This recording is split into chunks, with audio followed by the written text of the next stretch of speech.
Hello दोस्तों, स्वागत है आपका अपने यूट्यूब चैनल डीडीसी लाइव में। आज हम एक महत्वपूर्ण कॉन्सेप्ट के बारे में जानने की कोशिश करेंगे, जिसका उल्लेख भारतीय नागरिक सुरक्षा संहिता में किया गया। सामान्य भाषा में भारत में रहने वाले हर नागरिकों को इस कानून के बारे में जानकारी होना जरूरी है। पिछले वीडियो में हमने एक प्रावधान बताया था भारतीय नागरिक सुरक्षा संहिता में, वो ये था संज्ञेय मामलों की इत्तला। इस संज्ञेय मामलों की इत्तला किसको दी जाती है? तो उसके लिए भारतीय नागरिक सुरक्षा संहिता की एक धारा है 173, जिसने सीआरपीसी के 154 का क्या किया, स्थान लिया है। तो जब आप भारतीय नागरिक सुरक्षा संहिता की धारा 173 पढ़ते थे तो उसमें बताया गया था संज्ञेय मामलों की इत्तला। संज्ञेय मामलों की इत्तला, संज्ञेय मामलों की इत्तला मतलब संज्ञेय मामलों की सूचना किसको देना है।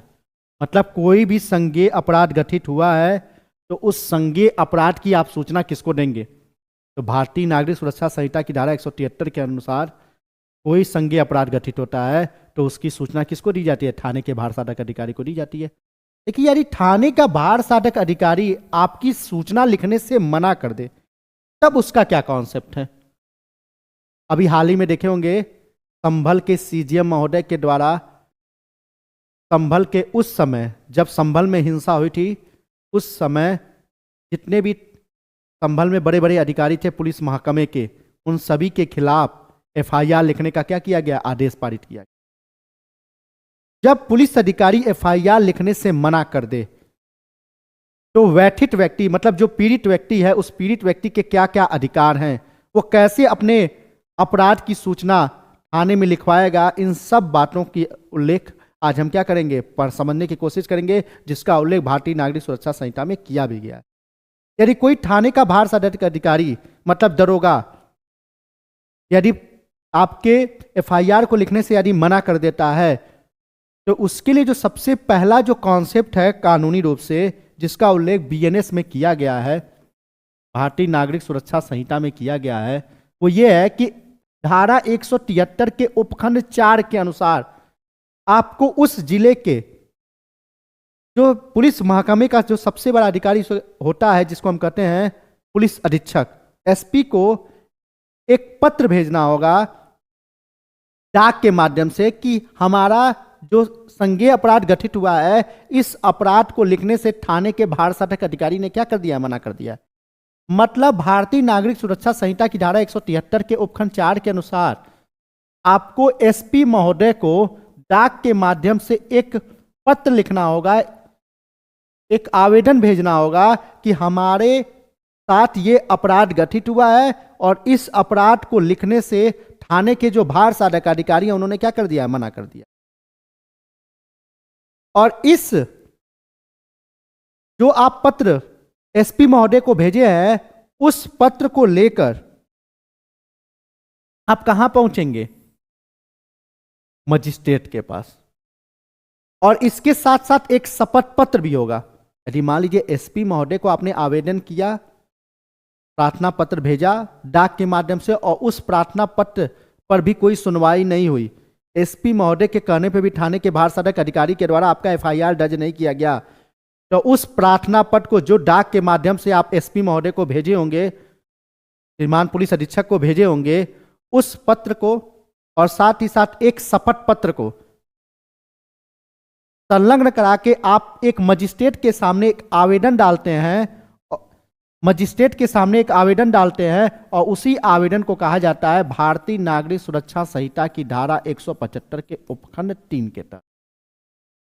और जब भारतीय नागरिक सुरक्षा संहिता की धारा 175 के उपखंड 3 के तहत आप मजिस्ट्रेट के सामने जब आवेदन करते हैं तो उसमें दो बातों का सबसे विशेष ध्यान देना जरूरी है।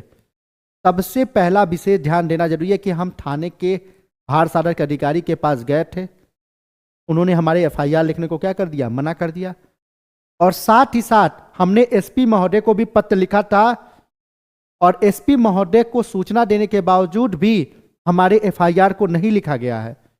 तब जाके श्रीमान न्यायिक मजिस्ट्रेट महोदय, हमने आपके सामने क्या किया? एक परिवार दाखिल किया है कि हमारे बारे में क्या किया जाए? सोचा जाए कि हमारा क्या हो, ये संज्ञेय मामला लिखा जाए, संज्ञेय मामलों के बारे में इत्तला लिखी जाए।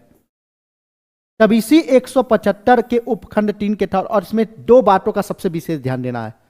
एक शपथ पत्र लगा रहेगा जिसको एफिडेविट कहा जाता है, और साथ ही साथ एसपी महोदय को जो आप पत्र भेजे होंगे, जो आवेदन भेजे होंगे, उसकी एक फोटोकॉपी संलग्न करके आप सक्षम मजिस्ट्रेट के सामने क्या करेंगे, पेश करेंगे।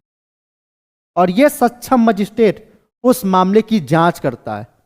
यदि जांच करने पर यह मालूम चलता है, प्रथम दृष्टया यह मालूम चलता है कि हां कोई संज्ञेय अपराध गठित हुआ है और इसका एफआईआर लिखना क्या है, जरूरी है, तब जो भी न्यायिक मजिस्ट्रेट होंगे, सक्षम न्यायिक मजिस्ट्रेट जो होंगे, वो क्या करेंगे, 175 के उपखंड 3 के तहत एक आदेश पारित करेंगे कि आपका एफआईआर लिखा जाए। मतलब प्रथम इंफॉर्मेशन, जिसको हम कहते हैं फर्स्ट इंफॉर्मेशन रिपोर्ट, प्रथम सूचना रिपोर्ट क्या की जाए, दर्ज की जाए।